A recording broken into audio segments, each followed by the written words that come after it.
Dissonant Harmony. I have a no-name guitar and a small orange amp. I'm trying to play songs like Welcome to the Jungle, but I can't afford pedals for effects. Is there a way I can learn the songs without pedals, or do I have to wait until I can afford it? Don't wait. That's the short answer. Yeah, don't wait. So, and like I said, I think the part that he or she, is bringing up in this is there's a delay section in the intro of Welcome to the Jungle that is about the only thing I can think of where you would think you would need a delay for. Yeah. You can play along with the song as if you had the delay, so you hit the note where you need to hit it and just hear the delay in the song, and you can move on that way. Or you can do what you talked about where you actually mimic the delay, where you like pick it like louder and then a little bit quieter each time, and then go through the notes like that. Yeah. That's something. Actually, I think someone showed me that one time when I was like backstage warming up, and it was they were basically imitating the effect of a delay by playing. They were playing chord notes, and then they played that same thing with like a round, like you would hear someone do like with "Row Your Boat" or whatever kid song, right? But you can imitate effects without them. Yeah. I definitely know that whatever this, I don't know who this is, but whatever the, I understand where they're coming from, where if you're playing certain songs, it can be tricky if you do not have the effect, and delay is, I think, one of the more obvious ones. Yeah, I think delay would be the biggest one. Yeah, because I mean, if you have especially if you're doing something kind of more towards like a U2 style or something like that, more in that vein, you're going to use you're playing pretty minimally, and you're using like a dotted eighth note delay or a stereo delay with dotted eighth and quarter or something like that, and and the mix of that is super high. So then when you're playing that, you have a lot of reaction, or like a lot of, you have to be playing off what you're doing. So I mean, I definitely get where they're coming from, but don't wait. I mean, you can still learn the parts and learn what you're supposed to do without it. And then when you can afford it or whatever, you can get it. But yeah, I mean, the other option too, of course, is there are cheaper options than pedals if you want to if you want to start playing around with some of this. I think some of the other questions kind of get into this, but if there are things you can do on your computer, there are things that you can just plug into your phone. There are a lot of different things that you can use to at least give you a closer, representation. But I mean, especially if you just have a cheap guitar and amp. I mean, I get it. Did I ever tell you about my first amp? No. So I garbage picked. Kind of looked like a jazz guitar. It had the F holes and everything. But my neighbor, like 3 houses down, was throwing it away. I believe the neck was kind of broken or whatever, but it was in the garbage. Super old. So I picked it up and I traded my friend for his little like Squire amp or whatever. Oh yeah. So I was annoyed that I didn't have a channel switch. So I built this metal rod sticking out of it so I could kick the amp and change it to distortion if I wanted.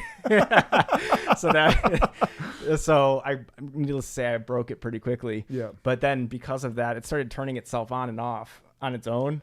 And so I'd be sleeping, and it was in my room at the time, and it would just randomly turn on, and I'd start hearing Polish radio from Chicago coming in. So I'd just hear all these Polish voices in my room at like 3 a.m. thinking, So yeah, I mean, I totally get the having minimal gear and stuff, but there's a lot of ways that you can get around that, and I would just go for it. Yeah, absolutely. Sure. Never wait for gear to try to learn to do something you want to do. Yeah, ask a friend or something. I mean, I would loan stuff out if they needed it. Yeah, absolutely. Yeah. Next question. Question number 6. Is it important to play / listen to different styles of music? Yes. There are a lot of things that you can learn, especially if you're new, picking up a guitar or any instrument, that you can apply. If you're a metal guy, you can find some jazz stuff. You can find just anything. Look for skill over genre, I would say, and find some things that you like about that. Do you have to love country? No. But you'll start to pick up things where you'll be listening to something, you're like, wow, that was really cool. I hate this song, but what he did right there was really cool. Oh, yeah. And at the same time, we talked about this before, don't try to overdo it either. Mm-hmm. So have your own style. Whatever style you like is the one you're going to listen to, obviously.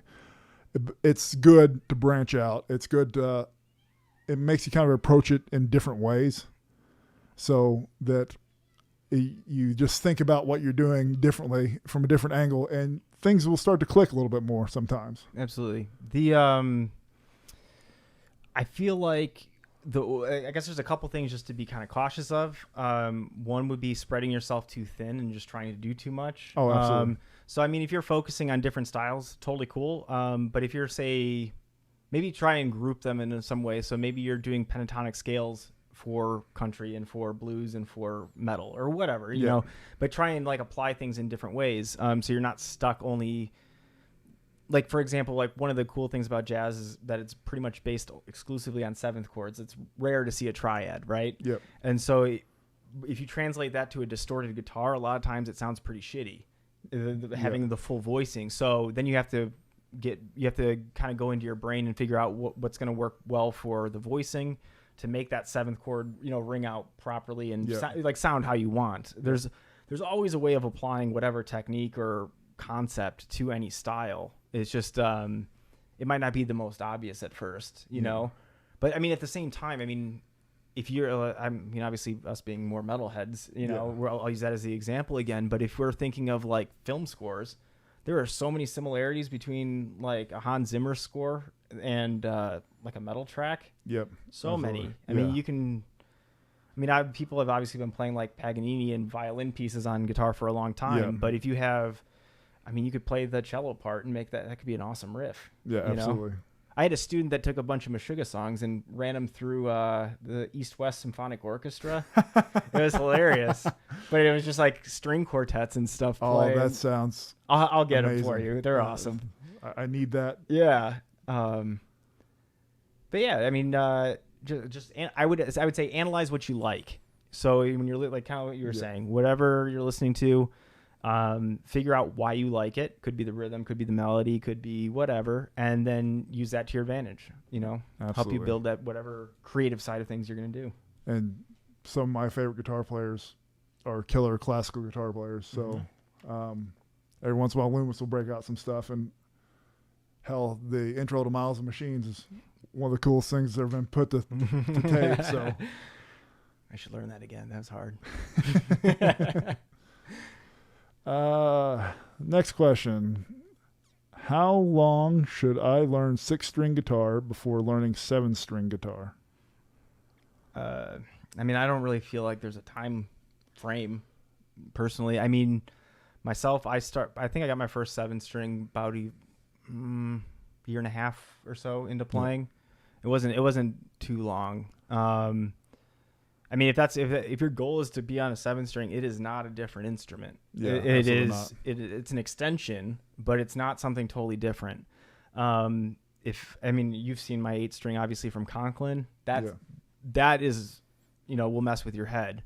And the only reason that is that 8-string that I have has a lower and a higher string. So you no longer have that bass line of the first string. Yeah. But for a 7-string, when you just have like a low B or A or whatever you tune to, it's really not that big of a deal. You know, not at all. And a super easy way of getting used to it. Like, I don't know. I see a lot of people that are, you know, a lot of people love Metallica, right? Take Master of Puppets and just play it 1 string lower. You know, you'll get used to it pretty quickly. Yeah, and I mean, it translates so well. There's no like, okay, I have to be this good before I pick up a 7-string. It's the same thing just with an extra string on there. You're still doing anything you do on those higher 6 strings, you're doing on the higher 6 of the 7-string. So if you want to start out picking up a 7-string, knock yourself out. For sure. Yeah, and well, I was telling you when we were out to lunch today, I found out that Shred Academy site is no longer really. Yeah. So if anyone wants the booklet for the 7-string thing I did, feel free to send me an email. I'll send it right your way. That's no problem. All right. I've got the document still, just not the other stuff. Dissonant Harmony.